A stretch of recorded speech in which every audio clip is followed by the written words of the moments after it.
O lugar que é bom pra mim é onde eu quiser estar. A estrela ainda brilha, ela é quem vai me guiar. Ser guerreira é minha sina, batalhando pra vencer. Tenho voz pra ser ouvida, tenho sonhos pra viver. Não vão mais conseguir me anular, me calar. Ninguém vai me impedir de cantar e lutar. Seja em casa, no campo, na rua ou na praça, chega de mordaça, agora eu vou falar.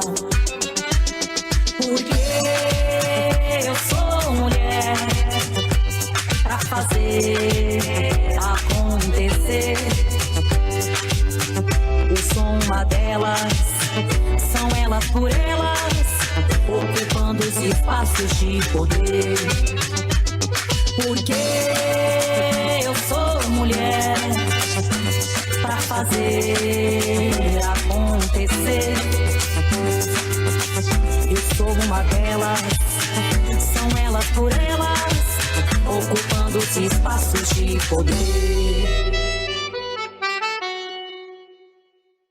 Começa agora o TV Elas por Elas. E na aula de hoje vamos falar sobre Reconexão Periferias, Mulheres e Violência, com Bárbara Santos, advogada e pesquisadora em Justiça Racial e Direitos Humanos.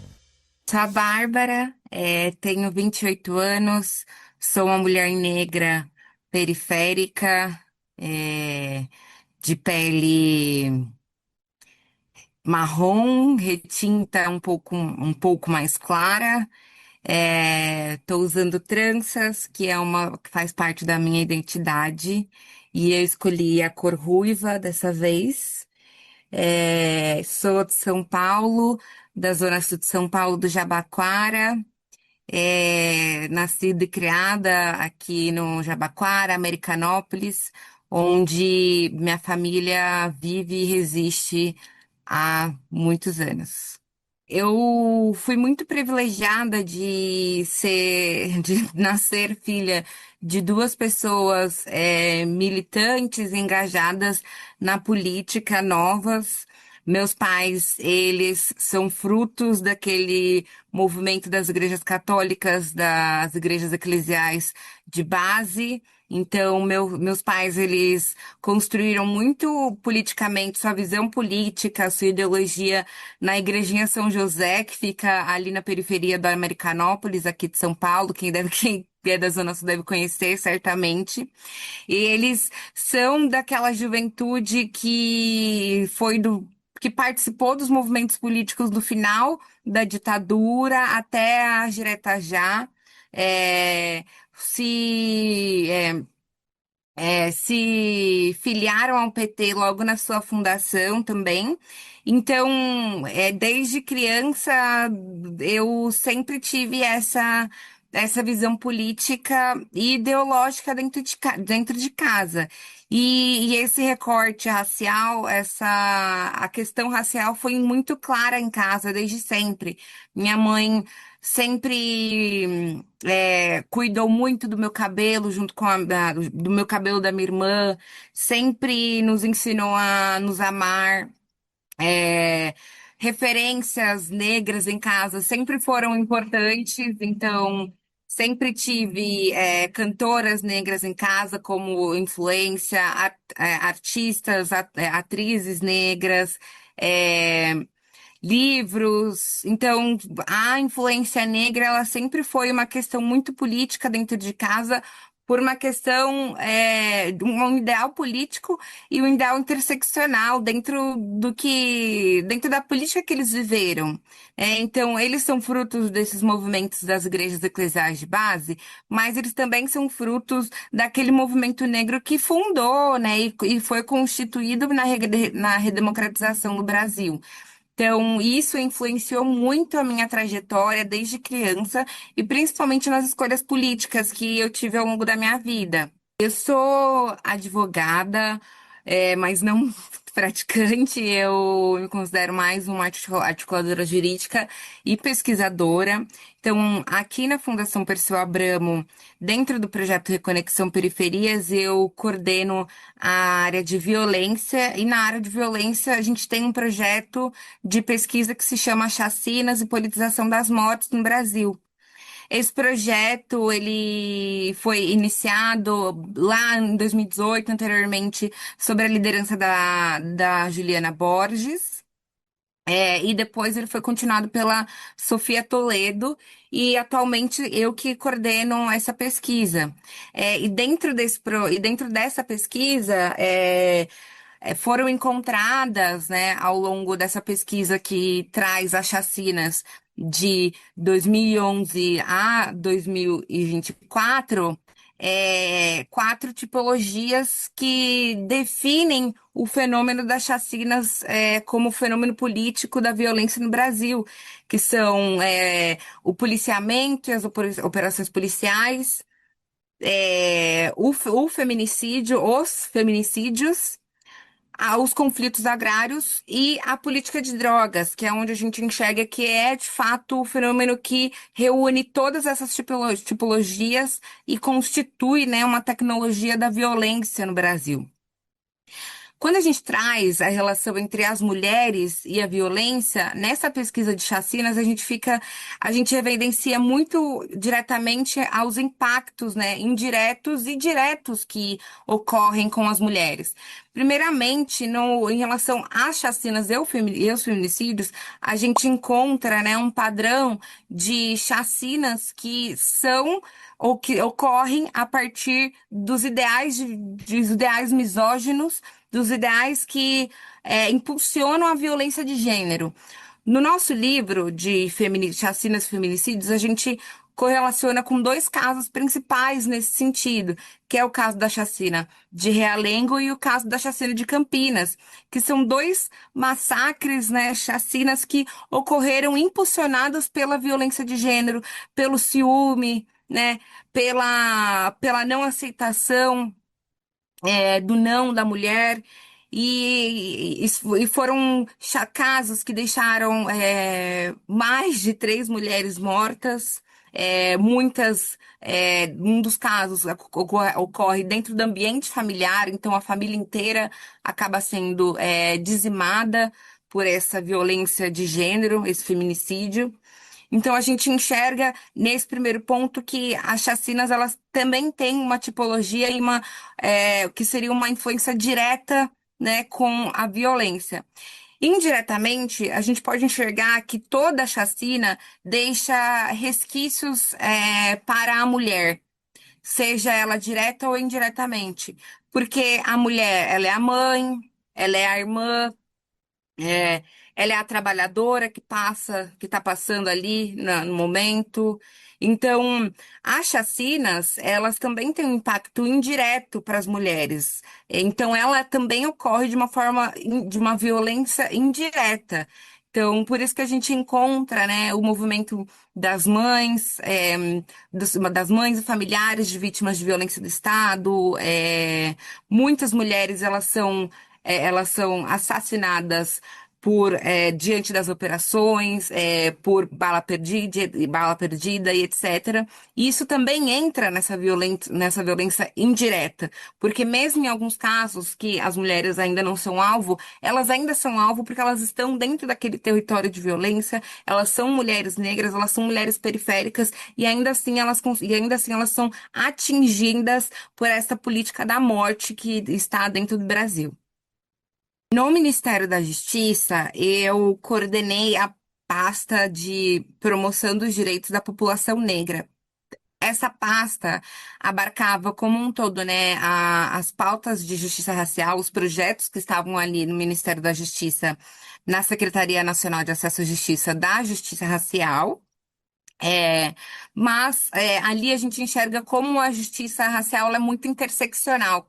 Então, dentro daquela pasta, eu tive um acesso direto eu coordenei diretamente projetos para diminuição da violência de crianças e adolescentes e os projetos em relação a familiares de vítimas de violência de Estado. É, e foi engrandecedor para mim estar lá enquanto saio da academia, entro lá como uma gestora pública agora, né? Então, para mim, foi uma virada de chave muito importante para entender as limitações dentro do nosso governo. Eu enxergo que a nossa Constituição, ela não é só ampla, ela assegura muitos direitos, ela é muito clara nesses direitos. E o problema hoje são as interpretações que fogem dos ideais dentro da Constituição. Então, muito dos problemas que a gente tem de não avançar com certas questões, problemas que a gente tem dentro das injustiças raciais, dentro das injustiças contra as mulheres, são porque há uma falta de cumprimento administrativo, há uma falta de preparo dos agentes, há uma falta de preparo do Ministério Público, do magistrado, há uma falta de preparo dos juízes, há uma falta de preparo também até da própria Defensoria Pública, que muitas vezes não lida corretamente com os casos. Então, além disso, além dessas esferas institucionais legais, a gente tem uma falta de preparo gigantesca dentro dos agentes públicos. Da polícia, seja a polícia civil, seja a polícia militar. E isso faz com que a gente não consiga avançar com as questões que já estão fundamentadas pela lei. E eu digo, quando a gente tem um problema aqui administrativo, a gente mostra que há uma falta de cumprimento às leis administrativas que regem todo esse processo. Ou seja, se também tem uma falta de cumprimento, alguma coisa também precisa ser feita para que esse cumprimento seja feito e a gente consiga avançar com os direitos. Muitas mulheres hoje não se sentem acolhidas dentro das delegacias da mulher. Muitas mulheres ainda não chegam na delegacia da mulher. E por quê? Por que que isso ocorre? Então a gente precisa avançar nesse sentido, porque há uma lei de feminicídio, há uma lei de Maria da Penha, há uma lei administrativa que gere as delegacias da mulher. Então, o que que está acontecendo hoje para que a gente para que a gente não tenha avanços? Hoje a gente teve um aumento do feminicídio no Brasil, estamos vivendo um aumento da violência de gênero no Brasil. O que que a gente precisa enfrentar para isso? Eu enxergo que a gente precisa enfrentar o âmbito administrativo, entender o porquê que as leis não estão sendo cumpridas, entender quais são se o caminho que a gente traçou tem um planejamento, quais são os percalços que acontecem nesse caminho para que a gente não consiga reparar a violência. Então, eu enxergo dessa forma. Então, a minha vinda também, depois do Ministério da Justiça, para o projeto, para a Fundação Perseu Abramo, projeto Reconexão Periferias, ela vem também nessa percepção da gente entender que a nossa pesquisa de violência, ela pode avançar nesse sentido de ajudar o nosso governo, ajudar esse próximo ano dentro do plano de governo do governo Lula, para que a gente possa enxergar dentro das nuances que a gente tem a partir da violência, como que a gente vai incidir para avançar na diminuição da violência no Brasil. A gente precisa incidir dentro do plano de governo, porque o Brasil que a gente quer é um Brasil que não tenha mortes, é um Brasil que não tenham mulheres morrendo, que não tenham uma juventude negra morrendo. A gente quer um Brasil que mais mulheres negras estejam nos ministérios, que mais mulheres negras sejam juízas, ministros do STF. E então a gente precisa avançar nesse sentido com essas questões, principalmente ano que vem, junto com o plano de governo do presidente Lula. A gente sempre diz, né, que o PT precisa voltar a se aproximar das periferias, etc. Por mais que eu acredite, eu penso que isso seja uma questão, eu acho que a grande chave é que nós ainda estamos na periferia, mas a gente perdeu a disputa ideológica do que era estar na periferia. Então, a gente tem uma juventude que tem diversos benefícios, do governo para o avanço da educação. A gente tem cota racial, temos o ProUni, temos o ReUni, temos o FIES. O nosso grande problema é que paramos de disputar ideologicamente essa realidade para a nossa juventude, para as nossas mulheres. Paramos de disputar que é importante, sim. Às vezes a gente precisa trabalhar porque não tem como a gente só viver estudando. Para nós que somos mulheres periféricas, não temos como ficar apenas estudando. Temos que trabalhar, mas a gente não pode deixar de orientar o nosso caminho a partir do estudo. Então, a gente parou de disputar isso. E eu penso que o nosso maior desafio é a gente retomar nas pessoas, na ideia das pessoas, que elas precisam estar na escola, elas precisam terminar a graduação, elas precisam, caso elas queiram, elas possam ir para uma pós-graduação. A gente precisa disputar isso, porque para nós mulheres estarmos em grandes espaços, a gente precisa que os nossos conhecimentos, as nossas epistemologias negras, periféricas, estejam nesses espaços também. Não que essas epistemologias da elite, principalmente de uma elite de esquerda, não seja válida, mas as nossas, que vive o dia a dia, vive a vida periférica, trabalhadora do Brasil, precisa ser o centro do debate da política no Brasil. Precisa ser o centro dessas mudanças que a gente precisa direcionar. Então, a gente precisa estar nesses espaços. Eu tenho muita esperança que existem muitas bárbaras por aí. Elas só ainda não estão, talvez, dentro do PT, ou talvez estejam dentro do PT, mas ainda o PT ainda não pegou na mão para trazer a voz delas para frente. Então, a minha mensagem, o que eu quero trazer aqui, é que a gente precisa retomar esse projeto político de colocar na nossa juventude periférica que, sim, a epistemologia dela, a vida dela, a trajetória dela, a voz dela tem que estar atravessada pela educação e que a voz dela vai estar em todos os espaços. Que o presidente Lula consiga trazer as vozes dessas pessoas, dessas meninas, dessas mulheres, dessa juventude periférica para dentro desses espaços institucionais que são importantes para a gente construir a política pública do Brasil.